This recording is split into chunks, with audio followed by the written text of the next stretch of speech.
আসসালামু আলাইকুম। আবারও একটা ছোট্ট ব্লগ নিয়ে চলে আসলাম। আজকে হচ্ছে গিয়ে আমার বাবার জীবনের অনেক গুরুত্বপূর্ণ একটা দিন। কারণ আজকে আমার বাবা স্কুলে এসেছে তার নতুন বই ও স্কুল ড্রেস নিতে।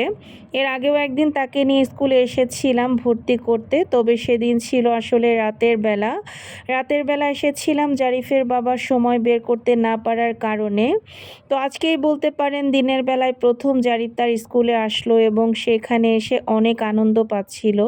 তো আলহামদুলিল্লাহ আমার বাবা তার জীবনের নতুন আরও একটি অধ্যায় শুরু করতে যাচ্ছে। তো সবাই আমার বাবার জন্য মন থেকে অনেক অনেক দোয়া করবেন। আর আজকে যেহেতু প্রথমবার জারিফকে নিয়ে তার স্কুলে এসেছি, আর সেটা ভিডিও করব না সেটা তো হতেই পারে না। তো তাই স্মৃতি হিসেবে একটু একটু আমি ভিডিও করেছি। তো এখানে আসলে স্কুল থেকে স্কুল ড্রেসের কাপড়টা কিনে নিতে হয় এবং বইগুলোও কিনে নিতে হয়। তো সেগুলোই আজকে আমি নিতে এসেছিলাম। এখান থেকে ২টা ড্রেস আমি নিয়েছি, সাথে ওর বইগুলোও নিয়ে নিয়েছিলাম।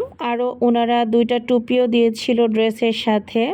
আর আমি আসলে জারিফকে কী ধরনের স্কুলে ভর্তি করেছি বা কোন ক্লাসে করেছি, তো সেটা আমি অন্য কোনো ব্লগে আপনাদেরকে ডিটেলসে বলবো।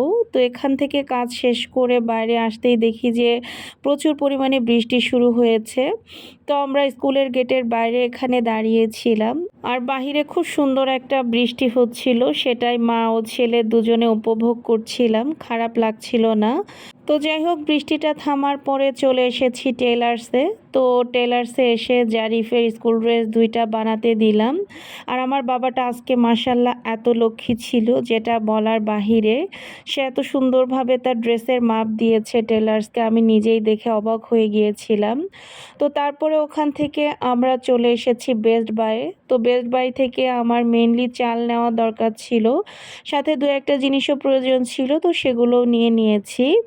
আর এই যে এখন ফাইনালি আমার বাবার বইগুলো নিয়ে আমরা বাসায় চলে এসেছি, আর স্কুল ড্রেসটা তো বানাতে দিয়ে আসলাম।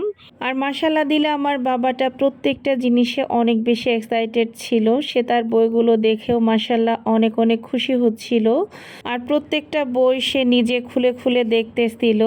আর জারিফকে আমি কোন ধরনের স্কুলে দিয়েছি অনেকে বই দেখলেই হয়তো বা বুঝে যাবেন, তবে আজকের ভিডিওতে আসলে ডিটেলসে বলার মতো সময় নেই। আর জারিফকে আমি এই স্কুলে কেন দিয়েছি আমার মতামত আমি অবশ্যই আপনাদেরকে নেক্সট কোনো ব্লগে শেয়ার করব। এতে আশা করছি অনেকেই হয়তো একটু হলেও উপকৃত হবেন। আর একটু আগে আপনাদেরকে বললাম না যে জারিফ তার বইগুলো পেয়ে মাশাল্লাহ দিলে অনেক খুশি হয়েছে। এই যে দেখুন, এভাবে বইগুলো সে উল্টিয়ে উল্টিয়ে দেখতেছিল। এই কাজটা কিন্তু আমরাও ছোটবেলায় করতাম। নতুন বই পেলেই সবার প্রথমে সেই বইগুলো নিয়ে দেখতে বসে যেতাম। তো সেই কাজটা আজকে আমার ছেলে করতেছিল। তো সেটা দেখে আমার আসলে ছোটবেলার কথা মনে পড়ে যাচ্ছিল।